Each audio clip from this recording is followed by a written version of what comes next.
আসসালামু আলাইকুম everyone, welcome back to my channel. আমি আবারও চলে এলাম নতুন একটা রেসিপি ভিডিওর সাথে। তো আজকের রেসিপিটা দেখে বুঝতেই পারছেন, আজকে ফুলকপি নিয়ে একটা রেসিপি নিয়ে চলে এসেছি। তো ফুলকপি এই সিজনে অনেকে অনেক কিছু দিয়েই খায়, মাছ দিয়েও ট্রাই করে, নানা রকম করে খাই। তো আজকে আমি ভাবলাম কেন জানি না ফুলকপির রোস্ট করা যাক, যেটা খেতে একটু ইউনিক হবে। আর যারা ফুলকপি খেতে পছন্দ করেন না, এইভাবে রোস্টটা ট্রাই করলে তাদেরও 1 থেকে 2 পিস খেতে ভালো লাগবে। তাহলে চলুন আমি কিভাবে রেসিপিটা বানালাম দেখানো যাক। ফার্স্টে ফুলকপিগুলোকে আমি একটু বড় বড় সাইজের কাট করে গরম জলে লবণ দিয়ে একটু ভিজিয়ে রেখেছিলাম। তাহলে কি হয়, ফুলকপির মধ্যে যদি কোনো পোকা বা কিছু নোংরা জিনিস থাকে সেটা বার হয়ে যাবে। তারপরে সেই জলটা ফেলে ফুলকপিটাকে একটু জলে আবারও লবণ দিয়ে সিদ্ধ করে নিলাম। তাহলে ফুলকপিটা একটু নরম হয়ে যাবে। মিনিমাম 80% মতো সিদ্ধ করে নেবেন। তো আমি সিদ্ধ করে তুলে নিলাম। এরপর আমি একটা বোলডে নিয়ে নিলাম বড় চামচের 2 চামচ মতো টক দই। আপনারা চাইলে এখানে ছোট চামচের 4-5 চামচ দিতে পারেন। এরপর আমি পেস্ট করে নিয়েছিলাম মিক্সারে কিছু পরিমাণে কাজু, 2টো কাঁচা লঙ্কা, 2টো না এখানে 4খানা মতো কাঁচা লঙ্কা ছিল, আর একটা পেঁয়াজের হাফ পেঁয়াজ। তো পেস্ট করে সেই মিশ্রণটা এখানে দিয়ে দিলাম।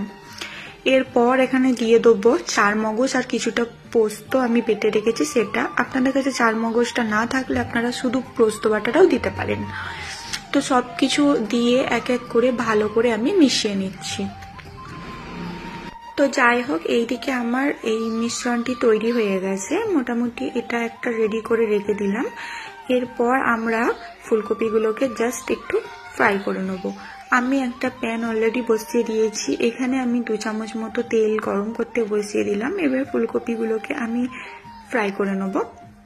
তো সিদ্ধ করা ফুলকপিগুলো আমি এখানে দিয়ে দিলাম। এবার এর সাথে দেবো কিছুটা মশলা। ফ্রাই করার জন্য আমি ব্যবহার করব লঙ্কা গুঁড়ো, অল্প পরিমাণের একটু হলুদ গুঁড়ো, আর পরিমাণ মতো একটু লবণ। তো দিয়ে ভালো করে নাড়াচাড়া করে আমি ফুলকপির সাথে সবকিছু মিশিয়ে নেব।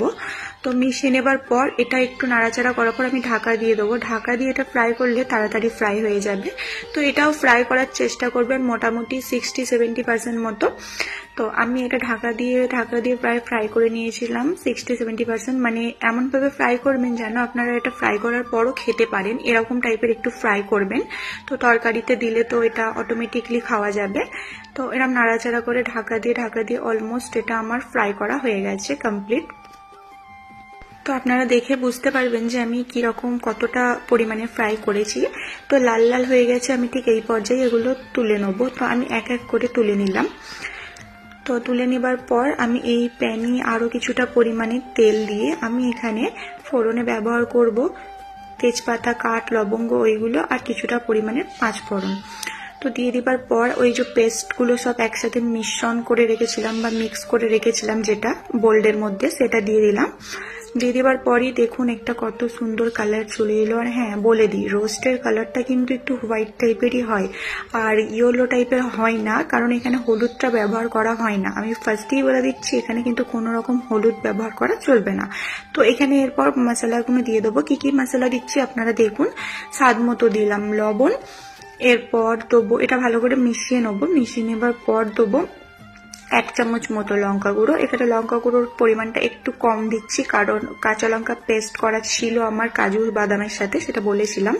তো 1 চামচ দেবার পর এরপর দেবো 1 চামচ মতো জিরা গুঁড়ো।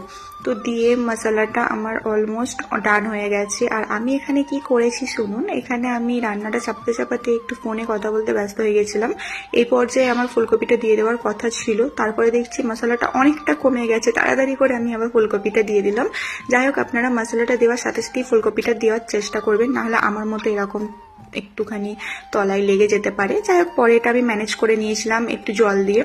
তো এরপর স্বাদ মানে জাস্ট অল্প একটু জল দিলাম যাতে মশলাটা ঠিকঠাক ভাবে কষানো হয়। তো দেবার পর দেখে আপনারা বুঝতে পারবেন যে আমি কতটা পরিমাণে জল দিয়েছি। যে বোল্ডে আমি মিশ্রণটা করেছিলাম ওই বোল্ডে আমি জাস্ট অল্প পরিমাণে জল নিলাম, কারণ মশলাটাও লেগেছিল।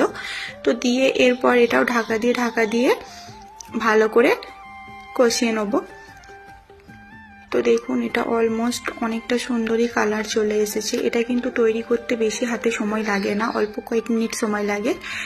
এরপর দিয়ে দিলাম ওপর দিয়ে 1 টেবিল স্পুন ধনিয়া গুঁড়ো।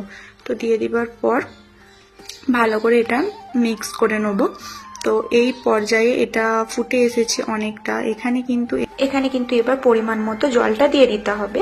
তো আমি একটু পরিমাণ মতো জলটা দিয়েছি, একটু বেশি দিয়েছি, কারণ ফুলকপিটা পুরোপুরিভাবে সিদ্ধ হয়ে যাবে।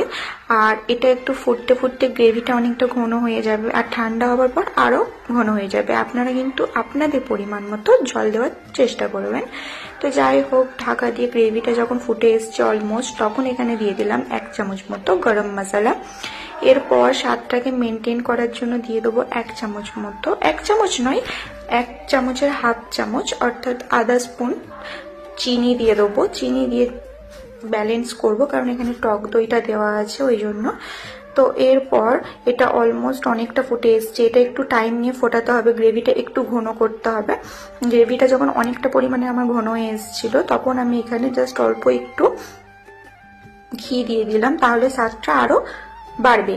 তো এরপর আর 5 থেকে 6 মিনিট আমি এটা ফুটিয়ে নিয়েছিলাম, তাহলে কিন্তু গ্রেভিটা অনেকটা ঘন হয়ে যাবে। আপনারা আপনাদের পরিমাণ মতো গ্রেভিটা রাখবেন। আর রোস্টের গ্রেভিটা কিন্তু একটু ঘনই হয়। আমি হালকা একটু পাতলাতে নামিয়ে নিয়েছিলাম, কারণ এটা ঠান্ডা হয়ে যাবার পর আরো ঘন হয়ে যাবে। তো এর উপর দিয়ে আমি দিয়ে দিলাম একটু ধনিয়া পাতা। এটা অপশনাল, আপনারা দিতেও পারেন, নাও দিতে পারেন। যাই হোক, আমি এই পর্যায়ে গ্যাসটা অফ করেছিলাম। এটা যখন ঠান্ডা হবে অনেকটা ঘন হয়ে যাবে। তো আমি ফাইনাল লুকটা দেখাইনি, আমি নামিয়েছিলাম কিরকম পর্যায়ে সেটা আপনাদের দেখিয়ে দিলাম। আপনারা এইভাবেও একবার ফুলকপির রোস্টটা ট্রাই করতে পারেন, খেতে কিন্তু অনেক সুন্দর হয়। রেসিপিটা কিরকম লাগলো জানাবেন। আল্লাহ হাফেজ।